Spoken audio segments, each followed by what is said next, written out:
talking to a lot of networks over ECER 2010, and this is the 12th we've talked to, which is Network 9, and this is Martin and Wilfried, and Network 9 is? Network 9, former it was a student assessment, but now we have another name, an extended name, Assessment, Evaluation, Testing and Measurement.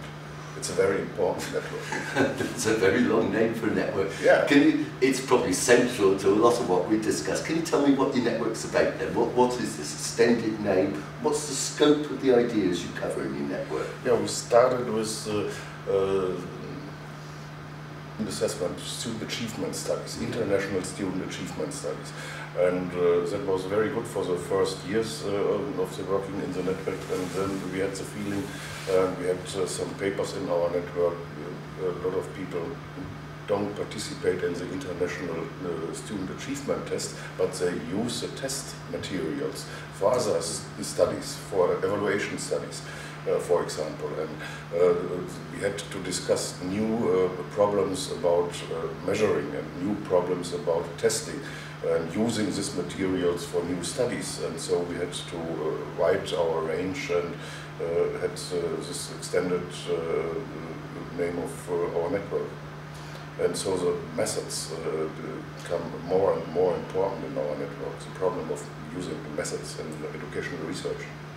I think that's a general thing that most networks are telling me. But is there something very special about methodologies, Martin, when you're coming to this subject of testing, assessment, evaluation? Well, at least for the area of student assessment, we felt it necessary to dive into theory and methodology at a greater level, because applying the research was one thing, but to do intelligent interpretations afterwards, you need to know a lot about theory and methodology.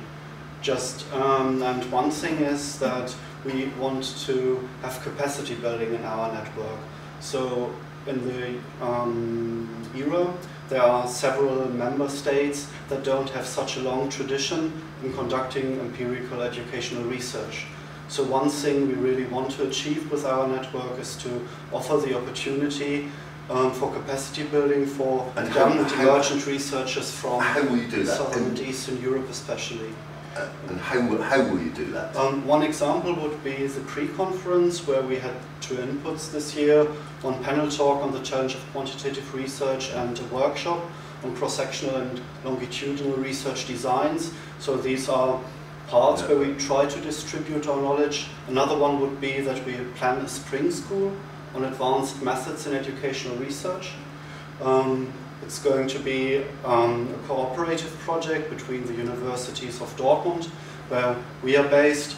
Wilfried is the head of the Institute for School Development Research, and the University of Gothenburg in Sweden, who also have a strong empirical tradition.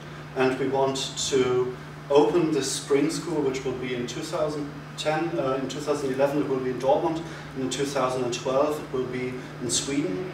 And we will make a point of having at least a certain percentage of young emerging researchers from low GDP countries, from countries with not a long tradition, to distribute this knowledge and to train certain people so that they can work as kind of communicators of these ideas. Yeah, we will collaborate in Sweden with Monica Rosén and Jan-Erik Gustafsson. And yours is a very political network, if I may say so. No. Or the outcomes of your work are very political. The interpretations. The outcomes are very clear, but the interpretation. When we measure and the glass of water is on the half full, that is it half full or is it half empty? That is a question of interpretation. But does that put pressure on you? Does it put pressure on the view that the fact that your work will be taken perhaps more than any other research network I can think of, and used and misused? Yeah. And we have to think about the use and the misuse of our data and our interpretation. So, in your discussions this week at the conference, what's been the big issues coming out from the discussion? Yeah, we had one symposium about the findings in large-scale achievement studies. And very impressed I was about the widespread of the results, and the research is done in several European and outer European countries, and that is really. Is that a growing trend that we're doing that sort of? Because I've seen research saying in the UK there's been lots of studies, but is there a growing trend that we are getting more studies of empirical nature which cross national boundaries? Yeah, we have this, that was started in the late 60s and early 70s in the last century, but some countries did it since 30, 40 years, and other countries just started now or some years ago. In Germany we start in the 90s, yeah. So that's new people coming together. Yeah. So I'm just trying to think, there's the relationship between the research going on and the activities of your network. Your network is a space for people to get together. To get together, to exchange and to exchange knowledge, to exchange interpretation, and to increase collaboration, plan together new international projects, and that is, I think, very important. And on the other side, it's very important to bring the young researcher on an international field. That's a very good chance for them to start here with their first presentation, their first poster presentations, for example. That's quite good. And because of the nature of trying to undertake comparative and cross-country studies, they need to be involved in the international design. So it's not just a luxury at that point, it's a... No, it's a work they have to do. Yeah. Yeah. And so there's a chicken and egg. Until you get involved, you can't do it. Yeah, sure. And you were offering the ways into that network. That's great. If people want to get involved in your network and say they've watched this video, they've said, this is the field I've always really dreamt of doing, how do they get in touch with you? Well, we have our website, of course, and we have our programs at each of the ECER conferences. I think we will try to make a contribution to the pre-conferences as well, which is the normal way of young and emergent researchers to enter the different networks of the era.